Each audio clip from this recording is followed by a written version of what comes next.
Hi Andy. Hi Sinead. Is Mark Hansen's fully fit to go? He's been named to the team? He is, yeah. He obviously had a few things to do at the beginning of the week, but he's coming good, and everyone's very confident that he's going to be fine for the game, no problems. Andy, us All Black fans have always believed that our team has had an aura about them and an innate invincibility about them, born of results and success over about 100 years. With your recent track record, do either of you guys believe in that? Is it a myth? Is it something you think about now? Or is it something that you believe with the results, 4 wins in 6 matches, that you've actually busted that?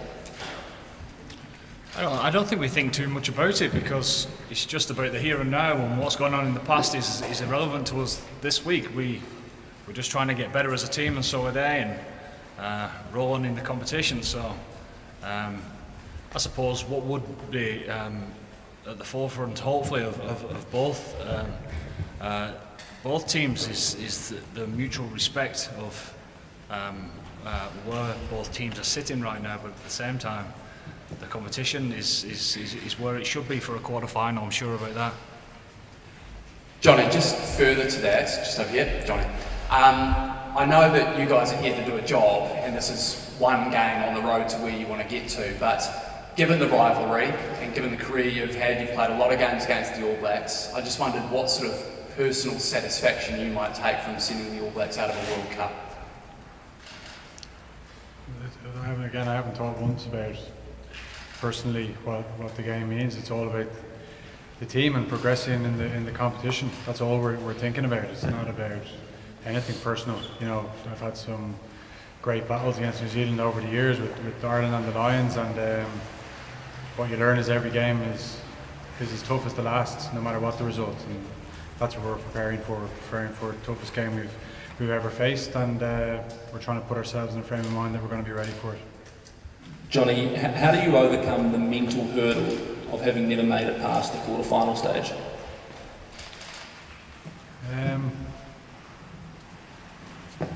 Well, we've worked on our mental game for the last 4 years. We've put ourselves in different scenarios over the last 4 years to prepare for this. You know, but each quarter-final that we haven't got through, or when we haven't got through our pool, you know, they've all been different, and it's a different group again. So each of those groups lost once. It wasn't the same group losing quarter-final year after year. So if it was club rugby, it would be, you know, probably a bigger hurdle, but it's a different group, and I don't think we're carrying much baggage. It's a one-off game, and we've got to prepare for it now. Tom? Andy, you might just give us a little bit of a two-parter here, just on the lads who have been injured, who aren't included, a little bit of a status update on them. And then also, how good is it after the worries that we had in Saturday night with the injuries to be able to name that 15 that started the game on Saturday today?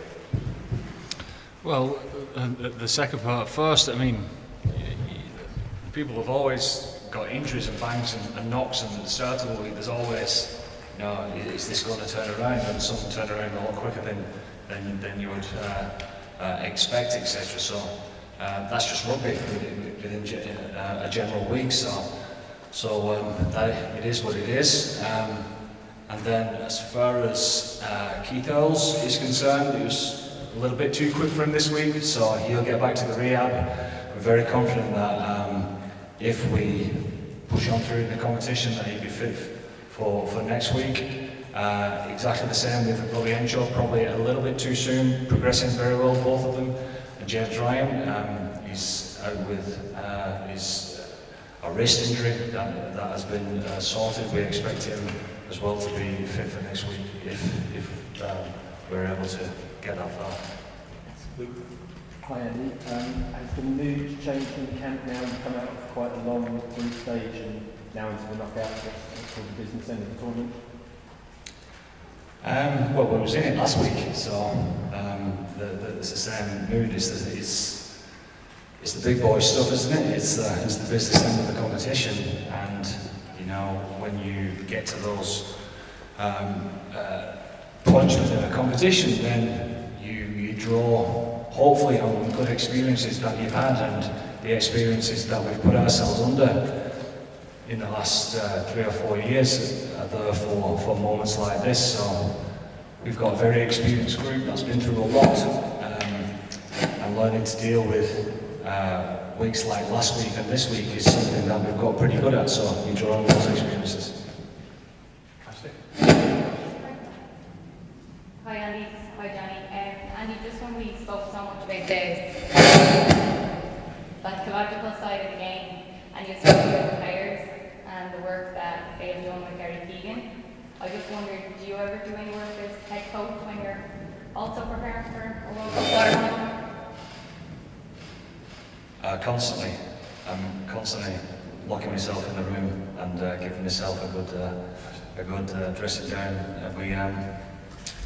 We obviously get to the point with Gary about getting as mentally fit as we possibly can be and being as robust mentally, because myself and Gary and the rest of the coaches do everything together. So it's a joined up approach of how we go about all this and what's best needed for the team. Johnny, over here, mate. You've had a remarkable career, fantastic. The one glaring omission would be a World Cup title. If you were to claim one, that would elevate you to possibly the greatest ever first one that's ever played the game.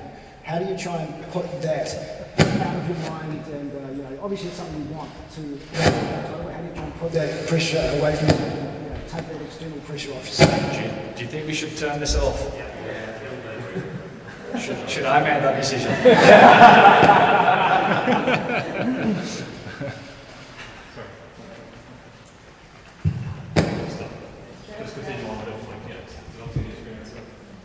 I guess, yeah. How do you alleviate that pressure, or trying to more that sort of that desire to win a World Cup and really bookend what's been a remarkable career?